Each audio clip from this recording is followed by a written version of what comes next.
Muito bem, senhoras e senhores vestibulandos do meu Brasil, que hoje fizeram a tão temida redação Enem, né? Tão temida para alguns, para outros nem tanto, né? E todo mundo ansiosíssimo para saber qual seria o tema da redação, né?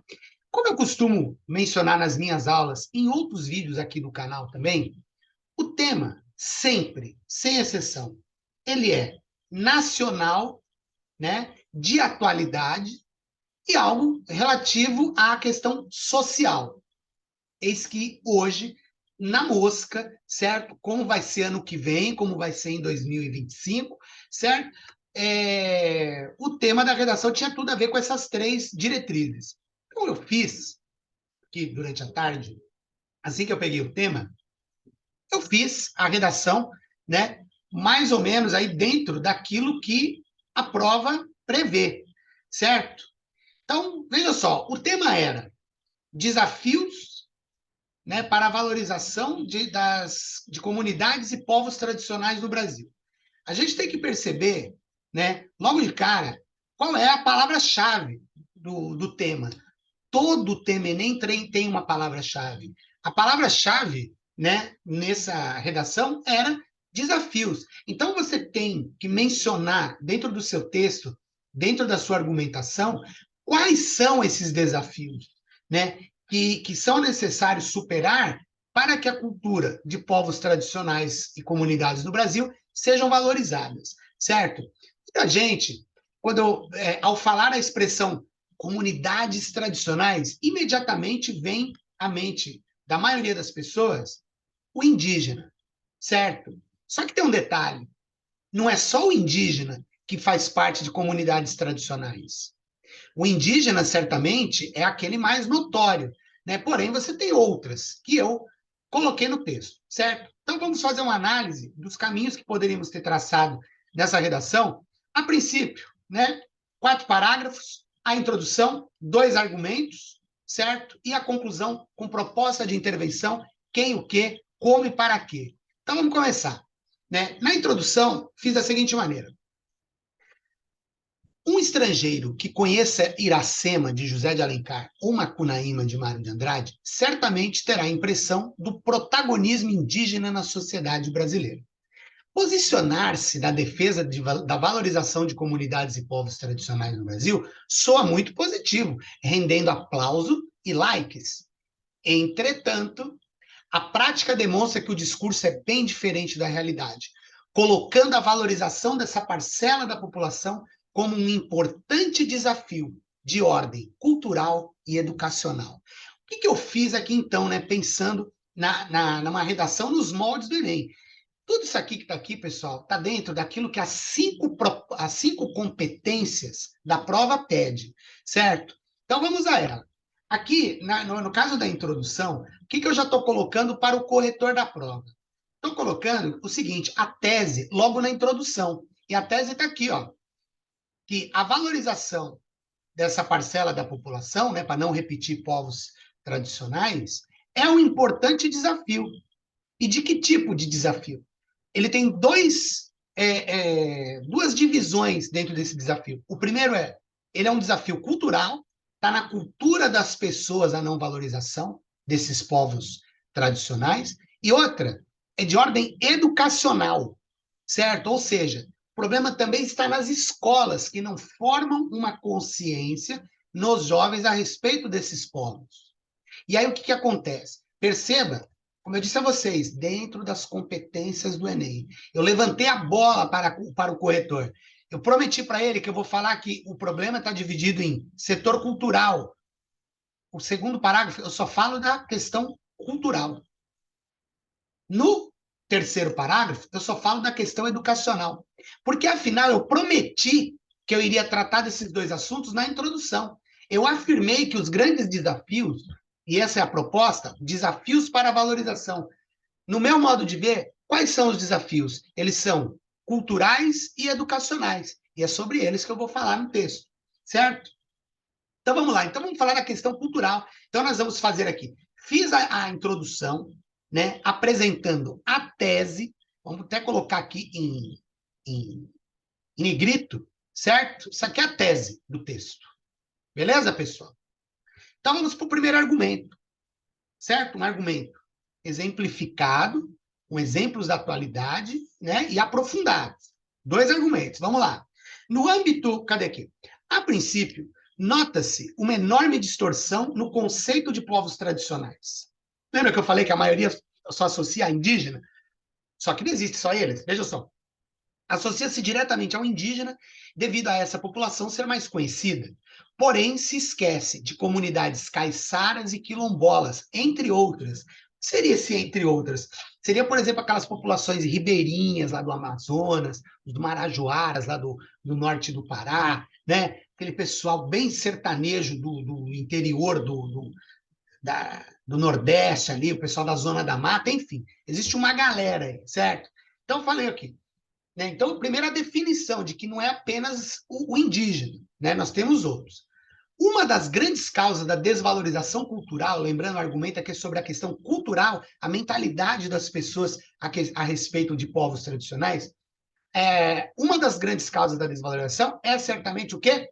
O estereótipo, certo? Porque, vamos lá, o senso comum transforma essas minorias em seres lembrados, quando muito, no carnaval, ao comprar uma fantasia, né, invariavelmente também estereotipada. Então, eu estou falando aqui que a galera só lembra de povos tradicionais em momentos muito específicos, e um deles o carnaval, né? Ah, vou fantasiado de índio, como alguns falam, né? Vou comprar uma fantasia, sei lá do quê, de pescador, de caiçara, de sei lá o quê, né? Legal. O que mais temos aqui? Aí, continuando, é fato que a legislação brasileira, então, olha, um argumento de atualidade, ou seja, a lei do país, trouxe recentemente inúmeros avanços à proteção dos originários. Originários são esses povos, né? Como a garantia inalienável do direito à terra, por exemplo. Professor, por que não está a com crase essa terra? Porque você, vamos lembrar, né, a questão da crase, se fosse assim, a terra dos meus antepassados, a terra dos meus pais, a terra dos... Aí sim, como eu coloquei simplesmente a terra, então esse terra não vai crase, só uma curiosidade gramatical aí. Né? Embora, veja só, o corretor aqui está pedindo, olha, está errado aqui, né? Mas não está não. Como a garantia inalienável do direito à terra, por exemplo. Né? Então, assim, a Constituição brasileira, ela prevê de maneira muito incisiva essa questão da terra indígena. Uma vez a terra demarcada, né, para aquela tribo, ou para quilombolas, ou para populações tradicionais, como tem aqui em Cananéia, na Ilha do Cardoso, né, com comunidades caiçaras antigas, para quem não é de São Paulo, né? Canané fica aqui é a última praia, na divisa de São Paulo, Paraná. Beleza? Lá tem essas comunidades caiçaras. Né? Então, quando essas terras são determinadas, demarcadas para esses povos, o direito a elas é muito sério e amplamente protegido pela lei. Isso está na Constituição, certo? Então, vamos lá. Cadê aqui? Contudo, né, as garantias limitam-se mais ao universo material, não contemplando, né, ou seja, não protegendo o universo cultural de importância muito maior. Afinal, no caso de costumes e tradições desaparecerem como língua, religião e modos de produção, essa comunidade também desaparecerá. Apesar de o artigo 5º da Constituição Federal prever que todos os brasileiros são iguais perante a lei, tais comunidades não são compostas de cidadãos comuns, cabendo a eles uma proteção maior, proporcional à sua vulnerabilidade cultural e social. Meus amigos, vocês sabem que aqui no canal tem um vídeo aí, procura aí, né, no canal Redação Enem na Mosca, um vídeo de usando a lei, usando a Constituição para argumentar. Claro que eu iria usar a lei na redação de hoje. Ela cabe em qualquer tema, certo? E o artigo 5º, que é aquele que fala dos nossos direitos individuais, dos nossos direitos como cidadão, ele vai estar em todas, e ele não poderia faltar a este tema, né? Porque, assim, quando o artigo, lá no caput da lei, né, lá na cabeça dela, diz que todos somos iguais perante a lei, ele não menciona que existem algumas pessoas na sociedade, como menores de idade, mulheres, né? E, claro, povos, né? Comunidades tradicionais, indígenas, quilombolas, são pessoas muito vulneráveis, né? Vulneráveis por conta da posse de sua terra, a questão de ser uma cultura particular, uma cultura ímpar, né? Então, torna essa parcela da população mais vulnerável. Se é mais vulnerável, a lei tem que dar uma garantia maior, né? Mais do que os outros. Então, tá lá, né? Que essa proteção a eles tem que ser proporcional a essa vulnerabilidade. Tudo aqui é argumentado, né? Então, citei questão do carnaval, questão do senso comum, do estereótipo e da legislação. Tudo isso para falar que a desvalorização cultural de povos tradicionais do Brasil se deve muito à questão cultural, conforme eu prometi aqui na introdução. Prometi também que falaria da questão, né, que um dos fatores que desvalorizam a cultura de povos tradicionais é a educacional. Vamos ver se eu cumprir isso aqui? Então vamos lá, no âmbito, né, no assunto educação, nota-se o senso comum predominando na formação dos jovens.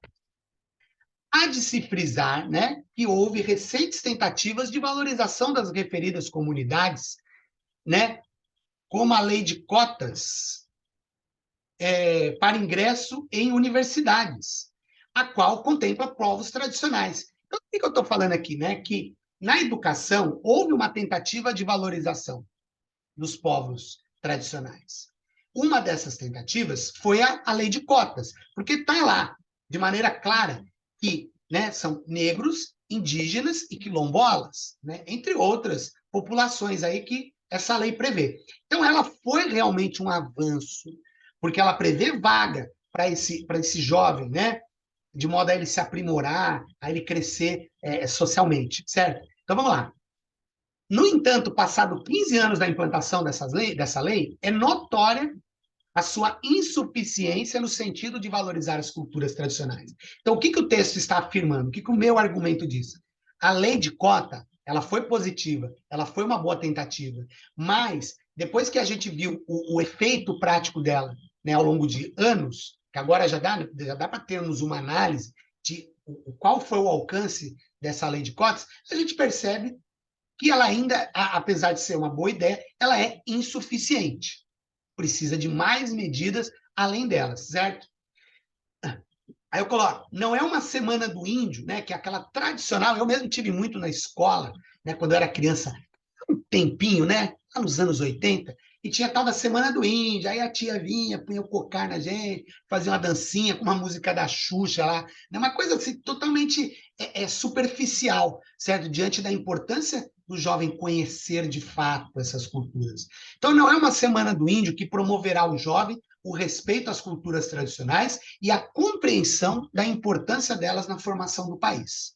Beleza? Então, levantei aqui, conforme eu prometi na introdução, eu ia falar que o problema está na cultura e na educação. Isso foi mencionado com exemplos atuais, certo? Então, agora, a redação caminhando naturalmente, evoluindo a argumentação, ela nos leva naturalmente à conclusão com proposta de intervenção. Uma proposta de intervenção que precisa de 4 elementos, certo? Quem vai fazer, o que vai fazer, como vai fazer e para que vai fazer. E eu, na falta de fazer uma proposta, eu fiz 2 propostas, pessoal. Vamos a ela? Então, vamos lá. Portanto, então, nós iniciamos a conclusão com uma conjunção, até em vermelho aqui, conclusiva. A gramática faz eu usar essa conjunção, certo? Portanto, medidas são necessárias para a real valorização cultural de comunidades tradicionais. Beleza. Que medidas são essas? Então, cabe primordialmente às escolas quem... Beleza? Vamos pôr aqui no vermelhito. Cabe às escolas quem? Por meio da inclusão de conteúdo de origem indígena, caiçara, quilombolas, entre outras, nas diferentes disciplinas, como prevê a lei de africanidades. Professor, não entendi nada disso aí. Que parada é essa aí? Chega mais. Então, eu estou colocando quem? As escolas, o que é? Inclusão de conteúdo de origem indígena, caiçara. Como prevê a lei de africanidades? O que é essa lei? Pessoal, é uma lei que tem desde 2003, ou seja, há 19 anos, é um tempinho já, hein? Olha só. E eu sou da época de antes dessa lei. O que essa lei diz? Que as escolas, pessoal, ela tem que obrigatoriamente trazer conteúdos dentro das diferentes disciplinas sobre cultura negra, ou seja, história do povo africano e como esse povo chega ao Brasil, questão da geografia da África. Na parte de literatura, e eu também sou professor de literatura, antigamente nós aprendíamos, né, a literatura portuguesa, depois a literatura brasileira, aí divide, né, barroco, romantismo, não sei o quê.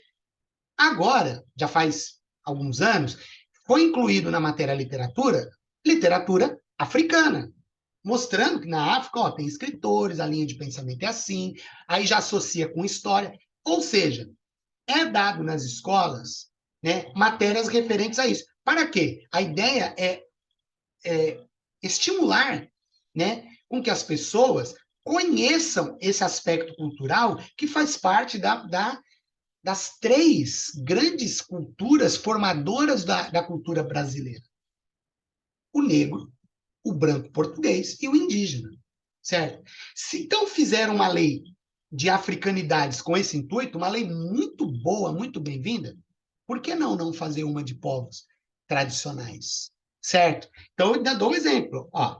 Aí, como que é o como? Então, vai ter aula de literatura indígena, geografia das áreas de quilombolas, biologia desses povos, né? Por que que eles têm o cabelo assim? Por que que eles têm o nariz assado? Por que que isso e aquilo? Por exemplo, para quê? Promover às próximas gerações conhecimento, respeito e, sobretudo, valorização cultural desses povos. Olha aí, galera.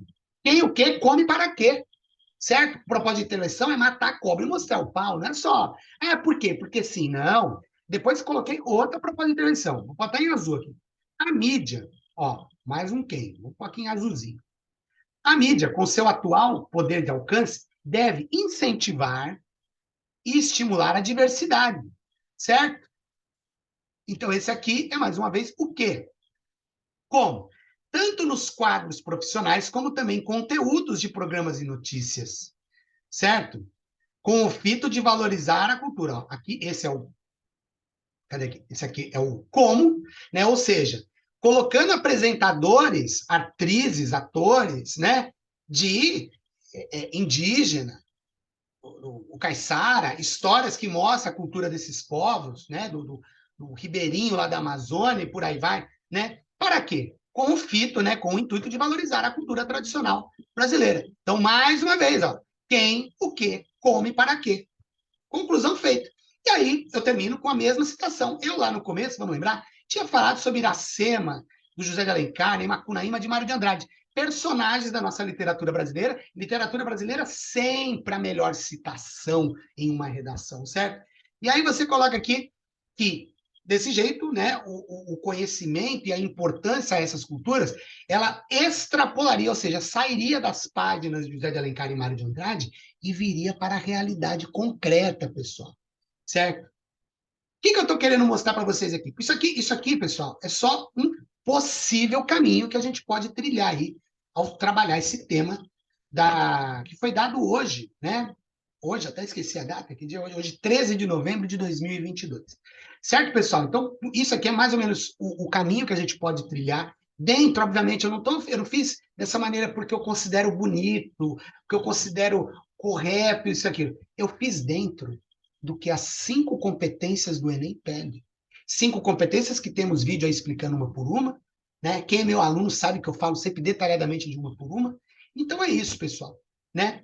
Eu espero aí ter trazido esclarecimento para vocês. Só vou pedir, gostou do vídeo? O vídeo foi útil para você? Dá aquele likezinho, se inscreve também, dá uma forcinha aqui pro professor, né?